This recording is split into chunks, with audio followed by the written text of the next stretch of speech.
সোফায় রাখো সব গরম গুছিয়ে রাখো। এই জামা সেটটা ওখানে ফেকে ফেলো।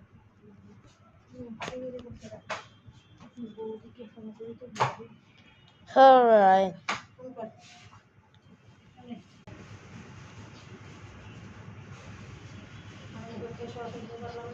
তোমাকে তো বললাম দাও, এবার ব্রাশটা করে ফেস ওয়াশটা দিয়ে আর সন্ধ্যালে বেরোনোর সময় শুয়ে থাকো, তখন করবা, তাই না? নক করে শুয়ে থাকো, একটু খা, ওটা রাখো তো সামনে, একটু করে খা, নাহলে মা ভরসাদিনী রিকোয়েস্ট করছে, এটা ওয়ারিস খাও, রিকোয়েস্ট আমার ওদিকে মাথা দে, পরে কেন মাথা দেবো? বৌদি মাসি এসছে, সবাই এসছে এই ঘরে, ডাকছে তোমাকে।